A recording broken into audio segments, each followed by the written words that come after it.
Welcome back to Radio Entrepreneurs. My name is Jeffrey Davis. I'm here with Peter Myerson from the law firm of Cohen, Rasnick, Myerson and Flood, who's my co-host today. Welcome, Peter. Thanks, Jeff. It's great to be here as always. Thank you very much. Our next guest is not a guest. He's our new reporter. It's Robert Trestan. The segment is going to be called Breaking Barriers. It's about special leaders and what they do. And Robert, or Bob, if I'm allowed to call you that, is the director for the Anti-Defamation League. Welcome. Thank you. Thanks for having me. It's nice to be here today. Good.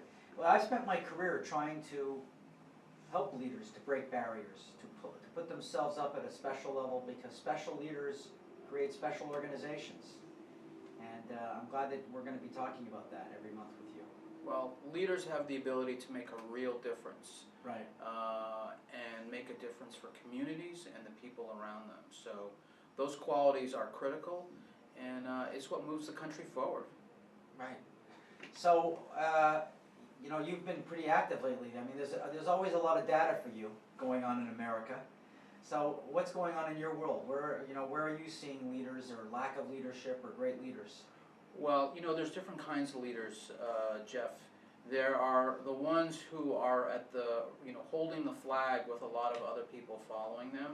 But last week we convened 1,400 student leaders in Boston from over 60 schools in Massachusetts and Vermont. Wow. And we have anti-bias education programs in around 65 schools across New England. And once a year we bring 1,400 students together so that they can spend a day together to work on issues around bullying, issues around cyberbullying, how kids are targeting one another. And so we brought in a special leader for these student leaders to meet. It was Willie O'Ree. And Willie, for those who don't know, was the first black hockey player, played for the Boston Bruins in 1958.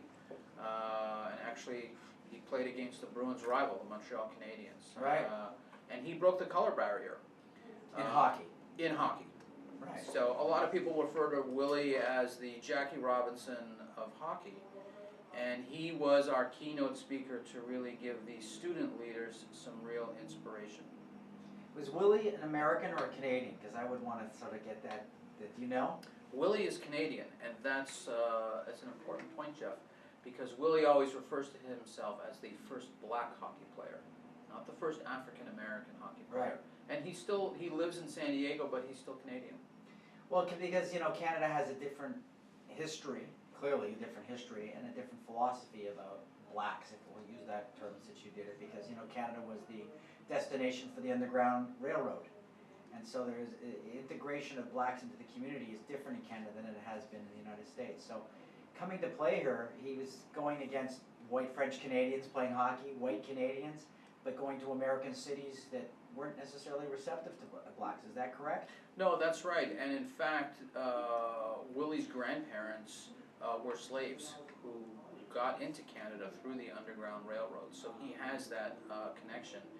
And one of the things that he talked to the students about was what it was like going from Canada and then living in the United States, playing in the United States.